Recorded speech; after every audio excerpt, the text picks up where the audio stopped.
Folks, we're all business today. But first, a small celebration. We can celebrate, because guys, the paimon and Asmoday theories are now officially dead. We navigated these turbulent and stormy waters, but to now finally see the shore on the other side. Oh, I want to cry. I hated that. We're still in the first 15 seconds. Nope, that dog shit theory, man.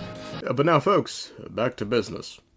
Following the most recent story quest and Melanta's words, which said, quote, "My creator, my lord, why would you choose her and abandon me?"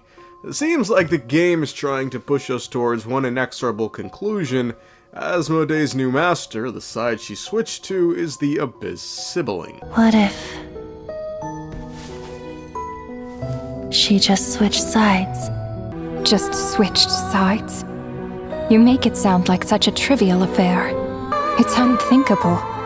Unless she loves her new master more than her own self. The reason Melanta's words matter is because depending on who you're playing, Ether or Lumine, the pronoun that Melanta uses changes. If you're playing Ether, Melanta says she, referring to Lumine, and if you're playing Lumine, Melanta says he, referring to Ether. This would indeed suggest Asmoday chose the Abyss Sibling and abandoned Melanta. But folks, what exactly does this statement mean, to choose someone? A statement this important? Naturally, I had to find the original Chinese and translate it the old-fashioned way, only to find out this was a rare instance in which the English is verbatim. So, Asmoday's new master is the Abyss Sibling. Nah, I don't buy it. No, I don't buy it. I'm not entirely convinced because, folks, we all know what's coming. Something's wrong. Something's very, very wrong. Look at the wording. Melanta, a creation of Asmoday, is wondering why Asmoday chose the sibling and abandoned it. Given the Watcher, in this case Melanta, shows complete reverence towards Asmoday, it'd be odd then that the choosing in this sentence means to pick a master, of which Melanta thinks it was a possibility as a choice. This aside, however, the entrance at the atrium of suchness reveals a lot. You can actually find the cage the sibling was kept in during their stay at the Temple of Space. Nothing of note is pointed out when you interact with it, but the fact that the sibling was here at all raises some interesting questions, like, for instance, when were they here? And I ask this because, think about it. If Asmoday only placed the sibling in the cage following Asmoday separating the twins, then just how long was the sibling entrapped for? It couldn't have been for any extended period of time, given shortly after the Cataclysm, the twin and Dainsleif began their journey through the Seven Nations, but if that's the case, then why trap them at all? It can't have been merely for the sole purpose of adding to the collection of the Temple of Space, then. Now, the timing here does look a bit suspect, given the twin was seemingly released after the Cataclysm. Suggests perhaps Asmoday, following the separation of the twins, didn't want to release the sibling back into Teyvat too early, lest she risks them getting involved with the Cataclysm. By releasing them after, the threat has already been neutralized, and thus no need to worry. Now, as to the question of why release them at all, fuck knows. Now, there is another fringe possibility. Folks, do we remember the twins' ship once visited Teyvat thousands of years ago? But the logs show that our spaceship flew over the skies of Teyvat once before. A long, long time ago. Flew over? So you didn't land? No. The ship barely came to a stop before flying on again. After that, it continued traveling through space for a long time. Some of the data is corrupted, but I suspect that it kept flying for thousands of years. When Lumine found me, she came from outside the ship. Could this mean that she left the ship long before I did?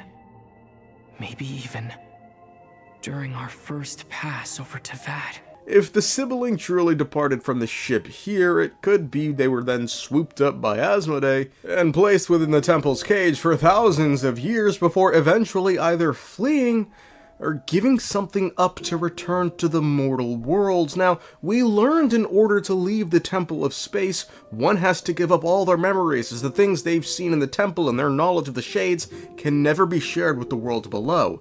It happened to Escher, it happened to Zeitland, and let's not forget, it also happened to the sibling when they entered Conria for the first time ever. 500年前、カーンルイエに来たばかりの頃、私は全ての記憶を失ってた。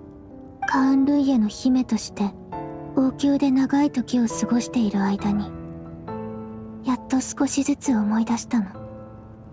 お兄ちゃんのことも含めてね。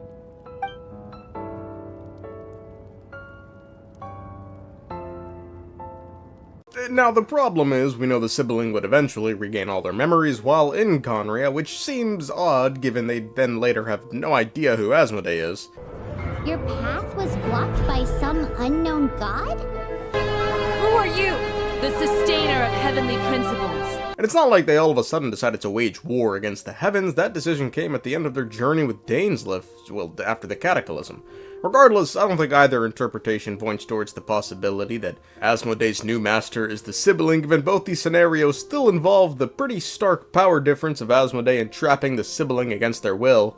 So, you know, how you go from that to all of a sudden, you're my new master, despite the fact that I'm 7 quadrillion times more powerful than you.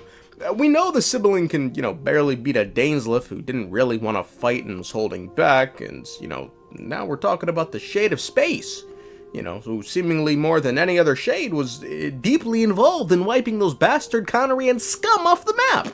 The power dynamic here is quite stark. Further, if the sibling is Asmoday's new master, is no one weary of the sibling's reaction to Asmodee eavesdropping on the twins' conversation in a space and time for you? The twins seemed confused and caught off guard.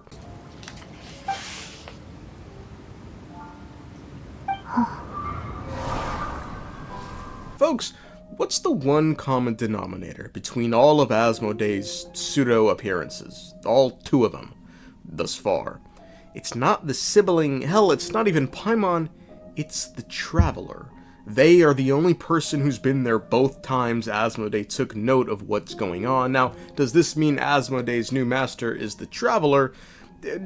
No, it just means that, you know, for whatever reason, Asmodee is keeping tabs on the Traveler at a length that no one else is going to, which is odd. You know, not even the Celestial faction. It's not like the other shades can be fucked to do much of anything nowadays other than, you know, wait for daddy to wake up, you fucking sad bunch of dependent variables. See, Asmoday is out here making shit happen, doing change, and she's the good one, I'm telling you, man. The Abyss Order is somehow keeping tabs on the Traveler, like when Lumine inexplicably knew the Traveler witnessed Focalor destroy her divine throne, which it didn't even witness that, it was Nervalette. But this makes you wonder, if Asmoday does have a new master, clearly they are very interested in the Traveler's movements, so there's no shortage of people who I'm sure would be interested in the Fourth Descender's actions, but this aside, maybe it is possible Asmoday is working with the sibling in some capacity, given when Melanta was speaking with us, wondered why Asmoday chose the sibling. Chose for what? Well, later Melanta questions why Asmoday didn't take it with her when she left, and maybe that's all there is. Maybe Asmoday left and chose to work with the sibling, taking on some kind of new projects, but I don't buy it, because then this seems to lean towards the interpretation that Vetterfulnir, that bastard's the new master. Fuck that.